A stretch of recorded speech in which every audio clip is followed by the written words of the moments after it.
মহাপ্রলয়ের দিনটি থাকবে শুক্রবার। এটি বিশুদ্ধ হাদিসে বর্ণিত হয়েছে, নবী সাল্লাল্লাহু আলাইহি ওয়াসাল্লাম থেকে সুসাব্যস্ত হয়েছে। শুক্রবারের ফজিলত সংক্রান্ত একটা হাদিসে জুমার দিনে কি কি হয়েছে এবং কি কি হবে সেগুলো বলতে গিয়ে একটা পর্যায়ে এদিনেই কিয়ামত প্রতিষ্ঠিত হবে বা মহাপ্রলয় হবে, যখন সৃষ্টি জগতের সব কিছুকে আল্লাহ তাআলা ধ্বংস করবেন, আবার পুনরায় মানুষকে, প্রাণী জগৎকে আবার সৃষ্টি করে সবাই হিসাব নিকাশের মুখোমুখি করবেন, হাসর কায়েম হবে। তো এই যে মহাপ্রলয়ের মধ্য দিয়ে যে মহাধ্বংসযজ্ঞ হবে, মহানিনাদ হবে, বিকট আওয়াজের মধ্য দিয়ে গোটা সৃষ্টি জগৎকে আল্লাহ তাআলা শেষ করে দিবেন, সেই দিনটি জুমাবার হবে, এটি বিশুদ্ধ হাদিসের আলোকে প্রমাণিত। এখানে একটা সূক্ষ্ম প্রশ্ন তৈরি হয়, সেটা হলো জুমার দিনে গোটা দুনিয়া ধ্বংস হবে, এটা হাদিসে আছে, অথচ গোটা পৃথিবীর সব জায়গায় একই দিনে জুমার দিন হয় না।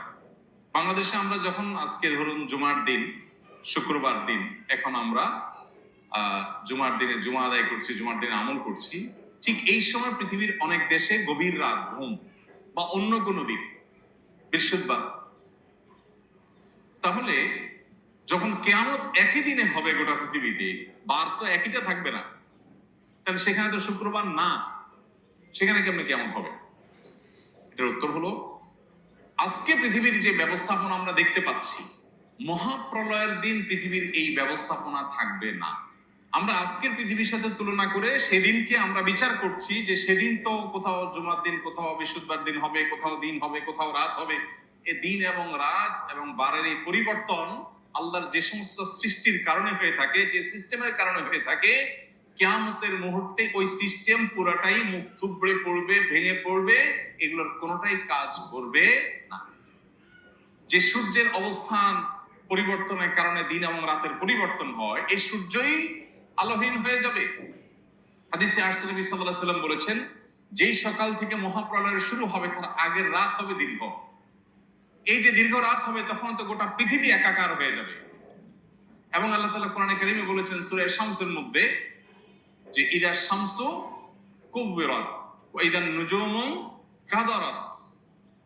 এই সূরা শুধু অনুবাদ করলে আপনার কাছে পরিষ্কার হয়ে যাবে বিষয়টা। আল্লাহ বলেছেন সেদিন সূর্য কি হবে? আলোহীন হয়ে যাবে। সূর্যের আলো কারণে তো দিন হয়। সূর্যের আলোই যখন থাকবে না, তারকারাজি যখন খসে পড়বে, চাঁদ, সূর্য এবং গোটা সৃষ্টি জগৎ, মহাকাশ এবং আপনার নৌমণ্ডল, ভূমণ্ডল সব যখন শেষ হয়ে যাবে এবং এগুলোর প্রিপারেশন যখন শুরু হবে, আগের রাতটা হবে দীর্ঘ, মানুষ অপেক্ষা করবে সকালের, কিন্তু ভোর আর হবে না। এরপরে পশ্চিম দিকে সূর্য উঠবে, তারপরে ধাপে ধাপে সিংহা ফুৎকার দেয়া হবে, মহাপ্রলয় শুরু হবে। তাহলে বোঝা গেল মহাপ্রলয়ের সেই সময়, সেই মুহূর্ত, সেটা আজকের পৃথিবীর যে সিস্টেম আছে এইটা হুবহু তখন থাকবে না, বরং তখনকার পৃথিবীতে আজকের সিস্টেম যেটার উপরে দিন রাত নিরূপণ হয়, গোটা পৃথিবী যেভাবে আপনার এক এক অঞ্চল এক একটা সময় আপনার আমরা পাই, এই পুরো সিস্টেমটাই তখন মুখ থুবড়ে পড়বে। অতএব এটার সঙ্গে মহাপ্রলয়ের সেই সময়কে তুলনা করা যাবে না। আর সবচেয়ে বড় বিষয় হলো, যখন কোনো হাদিস বিশুদ্ধভাবে প্রমাণিত হয়, তখন সে হাদিস যদি আমাদের কোনো কারণে বুঝে নাও আসে, তো আল্লাহ তাআলা ভালো জানেন কিভাবে এটা হবে, কিন্তু হবে এটুকু নিশ্চিত। আমার বুঝে নাও আসতে পারে, না আসলেও আমার ঈমানের জায়গা হলো যে হাদিসে নবী সাল্লাল্লাহু আলাইহি ওয়াসাল্লাম বলেছে এটা হবে, তাহলে হবে। অনেক কিছুই তো আমাদের বুঝে আসে না। 1450 বছর আগে নবী সাল্লাল্লাহু আলাইহি ওয়াসাল্লাম অনেক কিছু বলেছে যেটা আমাদের বুঝে আসে না। কোরআনে আল্লাহ তাআলা বলেছেন যে ওয়াল বিগালা ওয়াল হামিরা লিতারকাবুহা ওয়া জিনা। একটা পর্যায়ে আল্লাহ তাআলা বলেছেন ওয়া ইয়াখলুকু মা লা তা'লামুন। আর এই যে গাদা, খচ্চর, যেগুলো তোমরা বাহন হিসাবে এগুলোকে গ্রহণ করছো, এগুলো দিয়ে তোমরা চলাফেরা করছো। দেখুন তখনকার পৃথিবীতে গাদা, খচ্চর, ওট, ঘোড়া, এই তো, এছাড়া তার বাহন ছিল না। এগুলো দিয়ে মানুষ চলতো, নৌকা দিয়ে মানুষ চলতো। আল্লাহ বলছেন বাহন হিসাবে আরো অনেক বাহন সৃষ্টি হবে যেটা তোমরা জানো না।